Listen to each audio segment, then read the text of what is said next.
Today we will be going back to trig ratios and we will explore them further. You will be working on your computers individually, but can ask questions among your group members if you need help. A unit circle is a circle of radius 1. This circle is especially useful in trigonometry when centered at the origin. Today you will be constructing a unit circle using GeoGebra. We are using GeoGebra again? Yes. This activity should be fun. That's great. I wanted to get better at using GeoGebra. Okay class. Take out your laptops and sign into GeoGebra. Here are the instructions and some questions to help you think about the connections to ideas you've already learned about. I will come around and help you as you work on the assignment. The point begins at the origin, and when I bring it up to where y equals 1, the end point of the hypotenuse of the triangle ends up at 0, 1. Yes Brian, that is good that you noticed that. What else do you notice that is possibly significant? I believe the angle from the x-axis to the hypotenuse of the triangle may be significant.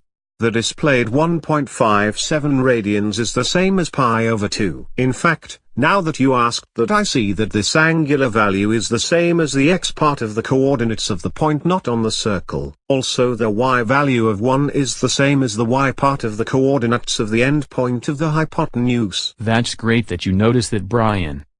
What happens when you move the slider around? As I move the slider, the values of the coordinates of the points remain true to what I already discovered. Good job Brian. Keep up the good work. I will go check on your classmates now and see how they are doing. I got the first animation working. The trace of the point seems to be making a wave pattern as the triangle travels around the circle.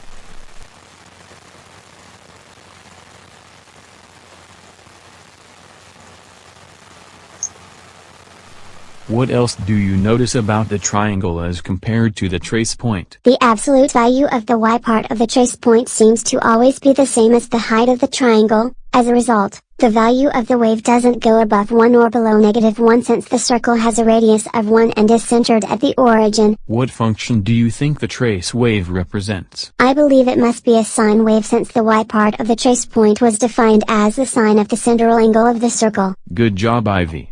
Think about the relationships you notice between the 2 points of motion as you work on the assignment. Keep working and I will go check on your classmates. I was able to get the second animation to work. It appears to be similar to the first animation, but is different in some ways.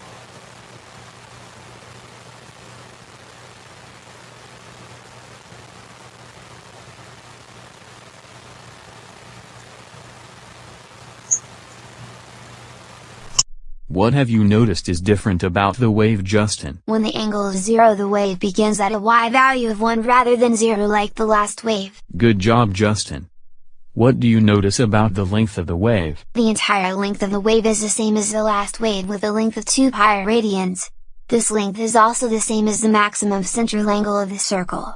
What do you notice about the triangle and how does it compare to the last wave? When I think about the last wave being a sine wave and this one being a cosine wave, it makes me think back to the right triangle trigonometry we have already learned. What were you able to discover as a result? This time the length of the triangle is the y value of the trace point. Thinking back to the right triangle trigonometry, I see that the height and length of the triangle are these trig functions because the hypotenuse is always 1. How does the hypotenuse length of 1 mean that the sine is the height and the cosine is the length? I believe this finding is true because the sine is the opposite side over the hypotenuse of 1.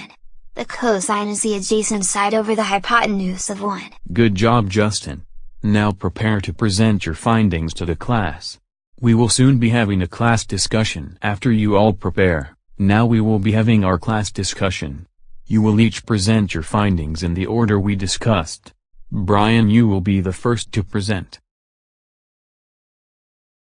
In the first part of the assignment, I was able to see that when I moved the slider around, the x part of the trace point was always the same as the central angle of the circle. I also noticed that the y part of the point was the same as the y part of the end point of the hypotenuse of the triangle within the circle. I agree.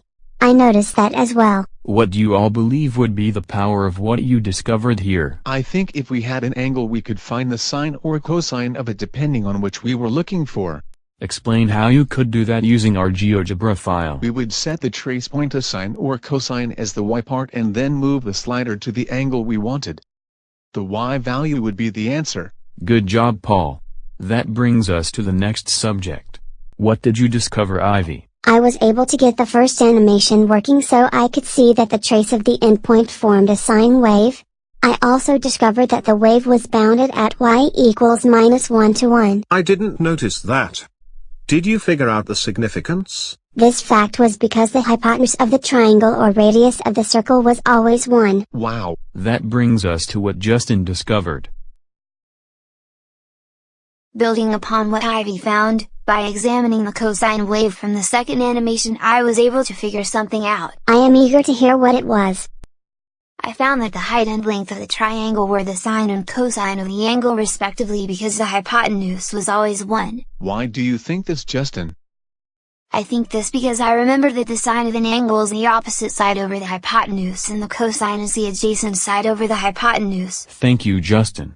That brings us to the whole point of this assignment. What I wanted you all to discover is the usefulness of this tool we call the unit circle.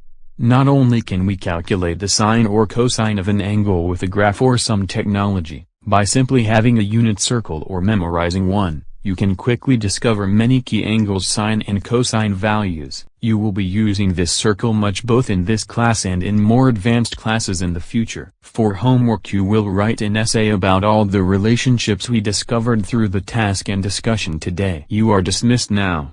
Put away your laptops and have a nice day.